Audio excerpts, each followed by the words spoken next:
ನಮಸ್ತೆ ಸ್ನೇಹಿತರೆ. ಈ ದಿನದ ವಿಷಯ ನೋಡಿ, ರಜಸ, ತಮಸ, ಸಾತ್ವಿಕ. ಈ ಮನುಷ್ಯರಲ್ಲಿ ಈ ಮೂರು ಗುಣಗಳು ಇರ್ತದೆ. ಈ ಮೂರು ಗುಣಗಳ ಬಗ್ಗೆ ನೀವು ತಿಳ್ಕೊಂಡ್ರೆ ನಿಮ್ಮ ಬದುಕಿನಲ್ಲಿ ನೀವು ಎಂಥವರ ಸಹವಾಸದಲ್ಲಿರಬೇಕು, ಯಾರು ಅತ್ಯುತ್ತಮವಾದ ಸಂಬಂಧದಲ್ಲಿರಬೇಕು, ಮನುಷ್ಯರ ಬಗ್ಗೆ ನೀವು ತಿಳ್ಕೊಂಡಂಗೆನೆ ಆಲ್ಮೋಸ್ಟ್ ಎಂತಹ ಗುಣವೇದ ವ್ಯಕ್ತಿಗಳು ಯಾವ ರೀತಿಯ ಮನಸ್ಥಿತಿಯಲ್ಲಿ ಇರ್ತಾರೆ ಅಂತ ಈ ಮಾಹಿತಿ ತಿಳ್ಕೊಂಡ್ರೆ ನಿಮ್ಗೆ ಅರ್ಥ ಆಗ್ಬಿಡುತ್ತೆ. ಪೂರ್ತಿ ವಿಡಿಯೋ ನೋಡಿ ಸ್ನೇಹಿತರೆ. ನೋಡಿ, ನಾವು ದಿನನಿತ್ಯ ಬದುಕಿನಲ್ಲಿ ಅನೇಕ ರೀತಿಯ ಸ್ನೇಹ ಆಗ್ಲಿ, ಸಂಬಂಧಗಳಾಗ್ಲಿ ನಾವು ತೊಡಗಿಸ್ಕೊಳ್ತಾ ಇರ್ತೀವಿ. ಯಾರು ಯಾವ ವ್ಯಕ್ತಿತ್ವ ಅಂತ ನಾವು ಕಂಡುಕೊಳ್ಳೋಕೆ ಆಗೋದಿಲ್ಲ. ಈ ರಹಸ್ಯ ಏನ್ ತಿಳ್ಕೊಂತಿದ್ದೀರಾ, ಇದನ್ನ ತಿಳ್ಕೊಂಡಾಗ ನಿಮ್ಗೆ ಯಾರು ಯಾವ ಗುಣದವರು ಅಂತ ನಿಮ್ಗೆ ತುಂಬಾ ಸಲೀಸಾಗಿ ಅರ್ಥ ಆಗ್ಬಿಡುತ್ತೆ.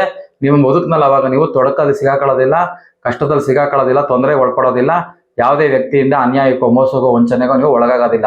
ನೋಡಿ, ಇದನ್ನ ನೀವು ತುಂಬಾ ಚೆನ್ನಾಗಿ ಅರ್ಥ ಮಾಡ್ಕೊಬೇಕು. ಮೂರೇ ಗುಣಗಳು ಮನುಷ್ಯರಲ್ಲಿ ಇರೋದು. ಇದು ನಮ್ಗೆ ಅರ್ಥ ಆಗದಿರ ನಾವು ಪದೇ ಪದೇ ನಾವು ಯಾಮಾರ್ತಾ ಇರ್ತೀವಿ, ತೊಂದರೆ ಒಳಪಡ್ತಾ ಇರ್ತೀವಿ. ನೋಡಿ ಸ್ನೇಹಿತರೆ, ನೋಡಿ ಈ ರಜಸ ಗುಣದವ್ರ ಬಗ್ಗೆ ನಾವು ತಿಳ್ಕೊಳ್ಳೋಣ.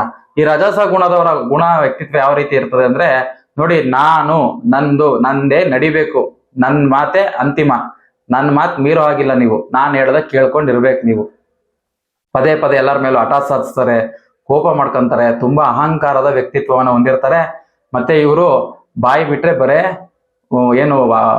ಮೋಸ ಮಾಡೋದು, ಸುಳ್ಳು ಕೋಪ ಮಾಡ್ಕೊಳ್ಳೋದು, ಬೈಯೋದು, ಎಲ್ಲಾರನ್ನು ಹೀಯಾಳಿಸೋದು, ಎಲ್ಲರನ್ನು ತನ್ನ ಹಿಡಿತದಲ್ಲಿ ಇಟ್ಕೊಬೇಕು ಅಂತ ಇವರ ಗುಣಲಕ್ಷಣಗಳು ಇರ್ತದೆ. ರಜಸ್ವಾಗಿ ತುಂಬಾ ಆಕ್ರೋಶವಾಗಿರ್ತಾರೆ.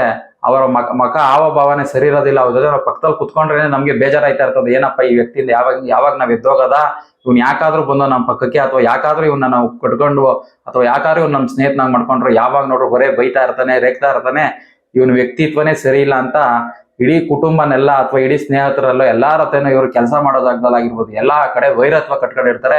ಇವರು ಈ ರಜಸ ಗುಣದವರಾಗಿರ್ತಾರೆ. ಆಮೇಲೆ ಕೆಲಸದಲ್ಲೂ ಸಹ ಇವರು ತುಂಬಾ ಸ್ವಾರ್ಥಿಗಳಾಗಿರ್ತಾರೆ, ತುಂಬಾ ಕೋಪದಿಂದ ವರ್ತನೆ ಮಾಡ್ತಾ ಇರ್ತಾರೆ. ಇವರು ನಂದೇ ನಡಿಬೇಕು ಕೆಲಸದಲ್ಲಿ, ನಾನೇ ಮೊದಲು, ನಂದೇ ಇಲ್ಲಿ, ನಾನ್ ಬಿಟ್ರೆ ಇನ್ಯಾರು ಇಲ್ಲ ಅನ್ನೋ ಅಹಂಕಾರದಲ್ಲಿ ತುಂಬಾ ಇರ್ತಾರೆ. ನೋಡಿ, ಹೆಚ್ಚು ಅಹಂಕಾರ, ದುರಹಂಕಾರ, ಕೋಪ ಇದನ್ನೆಲ್ಲ ಯಾರು ಇಟ್ಕೊಂಡಿರ್ತಾರೆ ನೋಡಿ, ನೀವು ಅವ್ರನ್ನ ತುಂಬಾ ಸಲೀಸಾಗಿ ಅರ್ಥ ಮಾಡ್ಕೊಂಡ್ಬಿಡ್ತೀರಾ. ಇವನು ರಜಸ ಗುಣದವನು, ಇವ್ರ ಹತ್ರ ನೀವು ಸಂಬಂಧದಲ್ಲಿರೋದು ಒಳ್ಳೇದಲ್ವೇ ಅಲ್ಲ. ನೋಡಿ, ಮನುಷ್ಯ ಅಂತಂದ್ಮೇಲೆ ಒಬ್ರನ್ನ ಪ್ರೀತಿಸ್ಬೇಕು, ಗೌರವಿಸ್ಬೇಕು, ಅವ್ರನ್ನ ಮರ್ಯಾದೆಯಿಂದ ವರ್ತನೆ ಮಾಡ್ಬೇಕು. ಪ್ರೀತಿ ಕೊಟ್ರೆ ತಾನೇ ಪ್ರೀತಿ ನಮಗೆ ಕೊಡೋದು. ಒಂದ್ ನಾಯಿಗೂ ಸಹ ನಾವು ಬಾಲ ಅಲ್ಲಾಡ್ಸ್ಕೊಂಡ್ಬಂತು ಒಂದ್ ಮೈ ಸವರಿದ್ರೆ, ಒಂದ್ ಸುತ್ತ ಬಿಸ್ಕೆಟ್ ಆಹಾರ ಹಾಕಿದ್ರೆ ಬಾಲ ಅಲ್ಲಾಡ್ಸುತ್ತೆ. ಅದಕ್ಕೆ ಹೊಡೆದ್ರೆ, ಬೈದ್ರೆ, ಅಥವಾ ಅದಕ್ಕೇನಾರ ಇದ್ ಮಾಡಿದ್ರೆ, ತೊಂದರೆ ಕೊಟ್ರೆ ನಾವು ಬರ್ತಾ ಇದ್ರೆ ದೂರ ಓಡೋಗ್ಬಿಡಲ್ವಾ. ನೋಡಿ, ಪ್ರಕೃತಿ ಇರೋದೇ ಆ ರೀತಿ. ಎಲ್ಲಾರ್ಗು ಪ್ರೀತಿ ಕೊಟ್ರೆ ನಮ್ಗೆ ಪ್ರೀತಿ ಸಿಗುತ್ತೆ, ಗೌರವ ಕೊಟ್ರೆ ಗೌರವ ಸಿಗುತ್ತೆ. ಈ ರೀತಿ ವರ್ತನೆಯಲ್ಲಿರ್ಬೇಕು. ನೋಡಿ, ಈಗ ರಜಸ ಗುಣದವ್ರ ಕತೆ ಮುಗೀತು. ನೋಡಿ, ಈಗ ತಮಸ ಗುಣದವ್ರ ಬಗ್ಗೆ ನೋಡೋಣ. ಈ ತಮಸ ಗುಣದವರು ಏನು ಅಂದ್ರೆ, ನೋಡಿ, ಅವ್ರು ತುಂಬಾ ಓಪನ್ ಅಪ್ ಆಗಿರೋದಿಲ್ಲ. ಅಷ್ಟೇ ಅವರ ಜೀವನ ಶೈಲಿ, ಅಷ್ಟೇ ಅವರ ಚಿಕ್ಕದಾದ ಪುಟ್ಟ ಪ್ರಪಂಚದಲ್ಲಿ ಇರ್ತಾರೆ. ನೋಡಿ, ಅವ್ರಾಯ್ತು, ಅವ್ರ ಮನೆ ಆಯ್ತು, ಅವ್ರ ಕೆಲಸ ಆಯ್ತು, ಅವ್ರದವ್ರು ನೋಡ್ಕೊಂತ ಇರ್ತಾರೆ. ಅಥವಾ ಅಮ್ಮಮ್ಮ ಅಂದ್ರೆ ಬೇರೆಯವ್ರ ಬಗ್ಗೆ ಮಾತಾಡ್ತಾ ಇರ್ತಾರೆ. ಬೇರೆಯವ್ರನ್ನ ನೋಡಿ ನಾನು ಹಂಗಿರ್ಬೇಕು, ನಾನು ಅದನ್ನ ತಗೊಬೇಕು, ಅವ್ರ ಹತ್ರ ಇದೆ, ನಮ್ಮ ಹತ್ರನೂ ಇದಿರ್ಬೇಕು. ಅಷ್ಟೇ ಚಿಕ್ಕೊಟ್ಟಲ್ಲಿ ತುಂಬಾ ಸೀಮಿತ ಜಾಗದಲ್ಲಿ ಇದನ್ನ ಅವರ ಜೀವನ ಶೈಲಿ ಇರ್ತದೆ. ನೋಡಿ, ಇವರ ಮಾತಿನ ಶೈಲಿ ಯಾವ ರೀತಿ ಇರ್ತದೆ ಅಂದ್ರೆ, ನೋಡಿ, ಯಾರೇನ್ ಹೇಳಿದ್ರು ಕೇಳಿಸ್ಕೊಂತಾರೆ, ಅಥವಾ ಇವ್ರು ಏನಾರು ಹೇಳಿದ್ರು ಹೇಳ್ತಾರೆ, ಅಥವಾ ಏನಾರು ಸಣ್ಣ ಪುಟ್ಟ ವಿಚಾರಕ್ಕೂ ಮುನ್ಸ್ಕೊಂತಾರೆ, ಸಣ್ಣ ಪುಟ್ಟ ವಿಚಾರಕ್ಕೂ ಕೋಪ ಮಾಡ್ಕೊಂತಾರೆ. ತುಂಬಾ ಚೌಕಟ್ಟಿನ ಮಧ್ಯ ಹಂತದಲ್ಲಿ ಇರ್ತಾರೆ ಇವರು.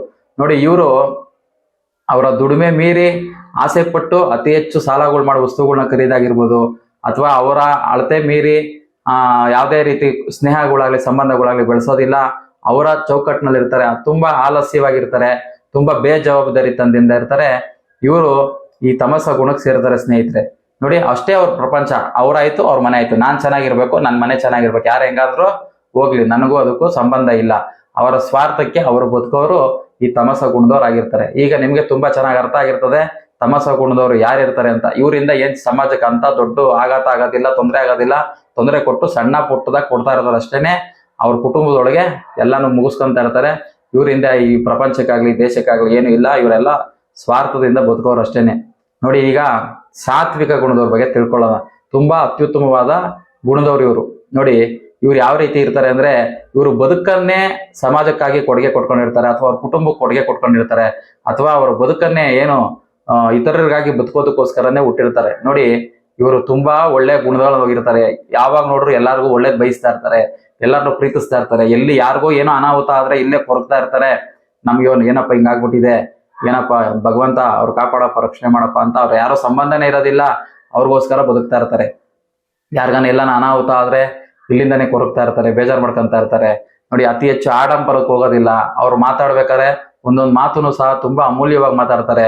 ಎಲ್ಲರೂ ಅವ್ರನ್ನ ನೋಡ್ರೆ ಸಾಕು ಪ್ರೀತಿಸ್ಬೇಕು, ಅವ್ರನ್ನ ನೋಡ್ರೆ ಸಾಕು ಗೌರವ ಕೊಡ್ಬೇಕು. ಆ ರೀತಿ ಅವ್ರ ವ್ಯಕ್ತಿತ್ವ ಇರ್ತದೆ, ಹಾವಭಾವ ಇರ್ತದೆ, ಅವ್ರ ಮಾತಿರ್ತದೆ. ನೋಡಿ, ಒಂಥರ ಭಗವಂತನ ತರ ಇರ್ತಾರೆ ಇವರು. ಅವ್ರಿಗೋಸ್ಕರ ಅವ್ರು ಏನೂ ಮಾಡ್ಕೊಳ್ಳೋದಿಲ್ಲ, ಅವ್ರಿಗೋಸ್ಕರ ಅವ್ರು ಏನೂ ಮಾಡ್ಕೊಳ್ಳೋದಿಲ್ಲ. ಬಂದ್ರೆ ಬಂತು, ಹೋದ್ರೆ ಹೋಯ್ತು.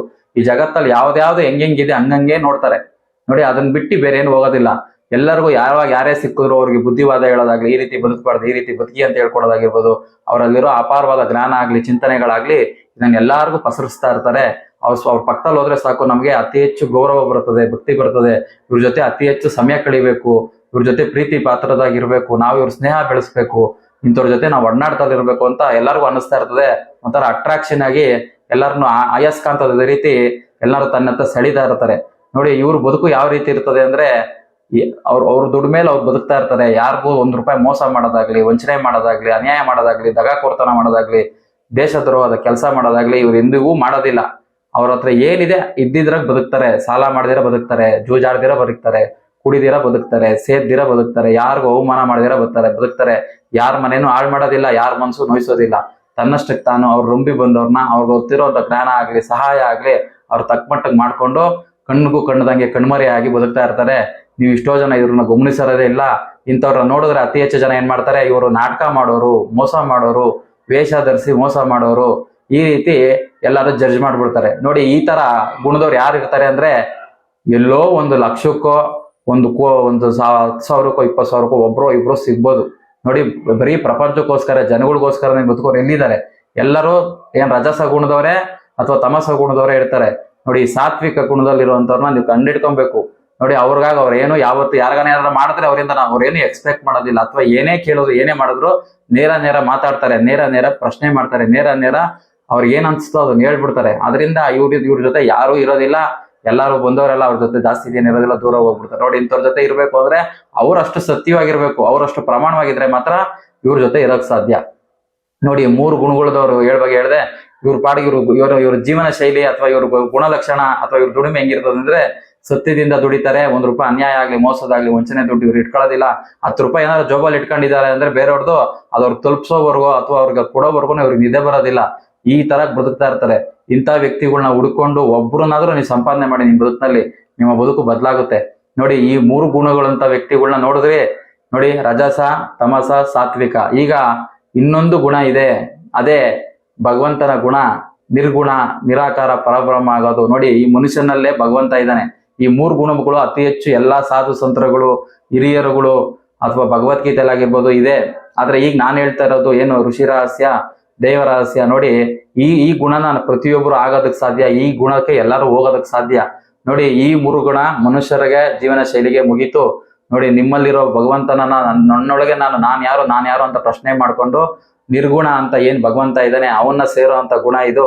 ನೋಡಿ, ಎಲ್ಲದರಿಂದ ಖಾಲಿ ಆಗ್ಬೇಕು, ಮುಕ್ತಿಯಾಗಿ ತನ್ನೊಳಗಿರೋ ಆತ್ಮವನ್ನು ಭಗವಂತನನ್ನ ಕಾಣಿ ನಿರ್ಗುಣಕ್ಕೆ ಹೋಗಿಬೇಕು. ನೋಡಿ, ತ್ರಿಗುಣ ಬಿಟ್ಬಿಡಿ, ಅದ್ ಬಿಟ್ಟು ಇನ್ನೊಂದು ಗುಣ ನಿರ್ಗುಣ ಆಗೋದು. ಏನು, ರಜಸ, ತಮಸ, ಸಾತ್ವಿಕ ಬಿಟ್ಟು ನಿರ್ಗುಣ ಅಂದ್ರೆ ಯಾವ್ದು ಇಲ್ದಿರ ನಿರಾಕಾರ ಆಗ್ಬೇಕು. ನಿರಾಕಾರ ಆಗ್ಬೇಕು ಅಂದ್ರೆ ನಿಮ್ಮಲ್ಲಿ ಅಥವಾ ಅಪಾರವಾದ ತಪಸ್ಸಿರ್ಬೇಕು, ಜ್ಞಾನ ಇರಬೇಕು, ಚಿಂತನೆ ಇರಬೇಕು.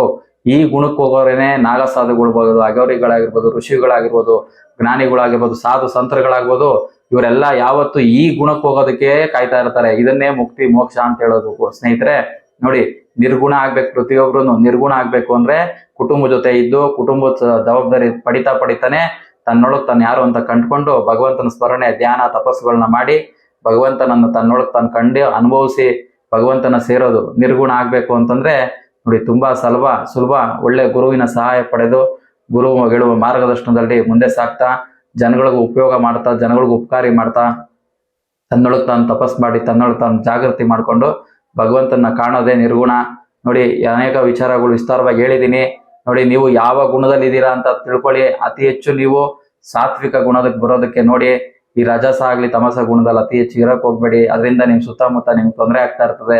ವಿಶಾಲವಾದ ಜಗತ್ತು, ಪ್ರಕೃತಿಯೊಡನೆ ಬದುಕಿ ಮನುಷ್ಯರನ್ನ ಅತಿ ಹೆಚ್ಚು ನೋಡಿ, ಈಗಿನ ಕಾಲದಲ್ಲಿ ಯಾರನ್ನ ನಂಬಬೇಕು, ಯಾರನ್ನ ಬಿಡಬೇಕು ಅನ್ನೋದೇ ಗೊತ್ತಾಗೋದಿಲ್ಲ. ಎಲ್ಲರೂ ಆಸೆಯಲ್ಲಿ ಓಡ್ತಾ ಇದ್ದಾರೆ, ಎಲ್ಲರೂ ಸ್ವಾರ್ಥದಲ್ಲಿ ಓಡ್ತಾ ಇದ್ದಾರೆ.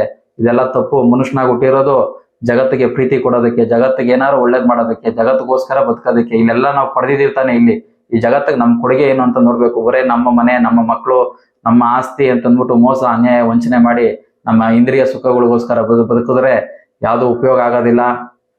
ನೋಡಿ, ತುಂಬಾ ವಿಸ್ತಾರವಾದ ಜ್ಞಾನ ಇದು. ತಿಳ್ಕೊಂಡಿದ್ದೀರಾ ಇವತ್ತು? ಏನಾದ್ರು ಇನ್ನೂ ಹೆಚ್ಚು ಪ್ರಶ್ನೆ ಇದ್ರೆ ಖಂಡಿತ ಕಮೆಂಟ್ ಮೂಲಕ ತಿಳಿಸಿ, ಉತ್ತರ ಕೊಡೋದಕ್ಕೆ ಮುಂದಾಗ್ತೀನಿ. ಈ ವಿಷಯ ಚೆನ್ನಾಗಿತ್ತು ಅಂದ್ರೆ ನಿಮ್ಮ ಸ್ನೇಹಿತರು, ಕುಟುಂಬಸ್ಥರಿಗೂ ಕಳಿಸ್ಕೊಡಿ, ಅವರು ಸಹ ತಿಳ್ಕೊಳ್ಳಿ. ಜ್ಞಾನ ಅನ್ನೋದು ಯಾರು ಸೊತ್ತು ಅಲ್ಲ, ಎಲ್ಲರೂ ತಿಳ್ಕೊಬೇಕು. ಯಾರು ಯಾವಾಗ ಬೇಕಾದ್ರೂ ಬದಲಾಗ್ಬೋದಲ್ವಾ. ಎಲ್ಲರಿಗೂ ಒಳ್ಳೇದಾಗ್ಲಿ. ಆತ್ಮ ನಮಸ್ಕಾರ. ಓಂ ನಮಃ ಶಿವಾಯ. ಶಿವಾಯ ನಮಃ.